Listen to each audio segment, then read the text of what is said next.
Hi yes, welcome to Universal Talkies. నేను మీ అప్పాజీ.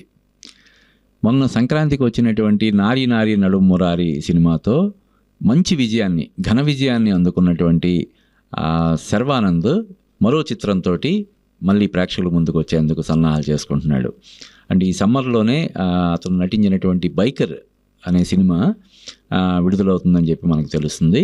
అంటే ఈ బైకర్ అనే సినిమా నిజానికి సంక్రాంతికి అనౌన్స్ చేశారు. సంక్రాంతికి వద్దామని చెప్పి అనుకున్నారు. కానీ సంక్రాంతి సీజన్కి బైకర్ కంటే కూడా నారీ నారి నడుము మురారి అయితే బాగుంటుందన్న ఉద్దేశంతో దీన్ని వెనక్కి నెట్టి నారీ నారి నడుము మురారిని విడుదల చేయడం, ఆ సినిమా చాలా పెద్ద విజయాన్ని నమోదు చేయడం. అంటే శర్వానంద్కి చాలా సినిమాల తర్వాత, అంటే శతమానం భవతి తర్వాత ఒక విజయాన్ని అందివ్వడం మనం చూసాము. ఇప్పుడు బైకర్ సినిమాని సమ్మర్కి విడుదల చేసేందుకు సన్నాహాలు చేస్తున్నారు. అభిలాష్ రెడ్డి అనే కుర్రాడు ఈ సినిమాతో హీరో డైరెక్టర్గా ఇంట్రడ్యూస్ అవుతున్నాడు. యూవి క్రియేషన్స్ వాళ్ళు, అంటే గతంలో శర్వానంద్ తోటి రన్ రాజా రన్ సినిమా తీసినటువంటి యూవి క్రియేషన్స్ వాళ్ళు ఈ సినిమాని తెరకెక్కిస్తున్నారు. అంటే అలాగే ఆ సినిమాకి అప్పట్లో రన్ రాజా రన్కి సంగీతాన్ని అందించినటువంటి జిబ్రాన్ ఈ సినిమాకు కూడా సంగీతాన్ని సమకూర్చుతున్నాడు. ఇలా ఇన్ని ప్రత్యేకతలు కలిగినటువంటి ఈ బైకర్ సినిమాలో శర్వానంద్ లుక్స్ చూస్తే అసలు అంటే ఒక యంగ్ హీరో, ఎవరో కొత్తగా సినిమా రంగ ప్రవేశం చేస్తున్నటువంటి, ఇంట్రడ్యూస్ అవుతున్నటువంటి హీరోలాగా అనిపిస్తున్నాడు. అందుకనే నారీ నారి నడుము మురారిలో కూడా కొన్ని ఫ్రేమ్స్లో బాగా లీన్గా ఉన్నట్టు మనకి కనిపిస్తాడు. ఎందుకంటే ఈ సినిమా కోసం బాగా వెయిట్ తగ్గి ఉండడం వల్ల ఆ సినిమాలో కూడా కొన్ని అంటే బహుశా సమాంతరంగా 2 సినిమాలు షూటింగ్స్ జరిగి ఉంటాయి.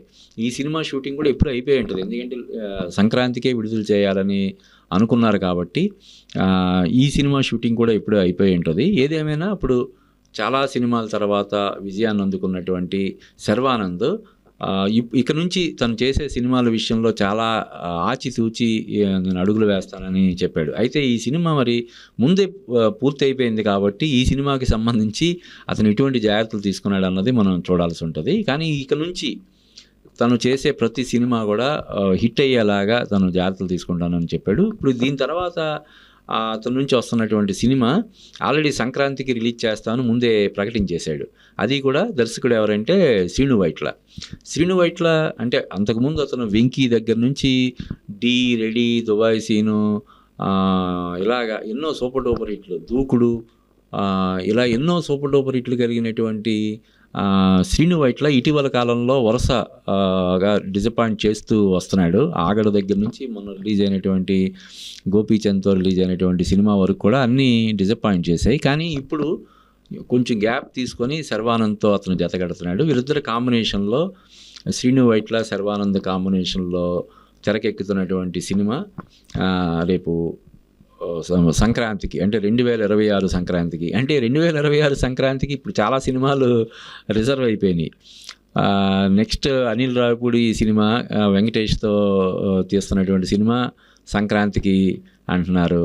బాలయ్య సినిమా సంక్రాంతికి అంటున్నారు. అలాగే మెగాస్టార్ చిరంజీవి కూడా సినిమాని సంక్రాంతి బరిలో నిలిపే అవకాశం ఉందని చెప్పి అంటున్నారు. ఇలాగా అంటే అఫ్కోర్స్ సంక్రాంతికి ఉన్న స్టామినా గురించి మనం ఎన్నోసార్లు చెప్పుకున్నాం. కనీసం ఒక 4-5 సినిమాలని సూపర్ డూపర్ హిట్ చేసే అంత స్టామినా ఉంటుంది. అంటే మొన్న సంక్రాంతికి రాజాసాబులో కంటెంట్ మరీ వీక్గా ఉండడం వల్ల ఆ సినిమా విజయ్ తీరం చేరలేకపోయింది. కానీ మనశంకర వరప్రసాద్ మంచి హిట్ అయింది, నారీ నారి నడుము మురారి మంచి హిట్ అయింది, అనగనగా ఒక రాజు మంచి హిట్ అయింది. అంటే 3 సినిమాలు. భర్త మహాశయులకు విజ్ఞప్తి కూడా కంటెంట్ పరంగా కొంచెం వీక్గా ఉండడం వల్ల ఆ సినిమా కూడా ఆశించిన విజయం సాధించలేదు. కానీ అది కూడా బాగుంటే కంటెంట్ పరంగా ఆ సినిమా కూడా మంచి హిట్ అయ్యి సంక్రాంతికి 4 సినిమాలు హిట్ అయిన ఇది ఘనత దక్కి ఉండేది. ఈవెన్ రాజాసాబు సినిమా కూడా ఎంటర్టైన్ చేసి ఉంటే ఆ సినిమా కూడా పెద్ద హిట్ అయ్యి మొత్తం 5 సినిమాలు వస్తే 5 సినిమాలు కూడా సూపర్ డూపర్ హిట్ అయిపోయి టాలీవుడ్లో ఒక హిస్టరీ లాగా నిలిచిపోయి ఉండేది. ఏమైనా ఇప్పుడు శర్వానంద్ బైకర్ సినిమా అంటే ఇండస్ట్రీలో ఉన్న ఇన్ఫర్మేషన్ ప్రకారం అయితే ఈ సినిమా చాలా బాగా వచ్చిందని చెప్పి మనకు తెలుస్తుంది. యూవీ క్రియేషన్స్ వాళ్ళు జనరల్గానే వాళ్ళు కంటెంట్ పరంగా కానీ మేకింగ్ పరంగా కానీ ఎక్కడ కాంప్రమైజ్ అవ్వరు. పర్టికులర్ మేకింగ్ పరంగా ఎక్కడ కాంప్రమైజ్ అవ్వరు. ప్రొడక్షన్ వాల్యూస్ని బ్రహ్మాండంగా మెయింటైన్ చేస్తారు. ఆ సినిమా బైకర్ అనే సినిమాతో వస్తున్నటువంటి శర్వానంద్ నారి నారి నడుమురాల తర్వాత మరో పెద్ద విజయాన్ని అందుకోవాలని మనం మనస్ఫూర్తిగా కోరుకుందాం.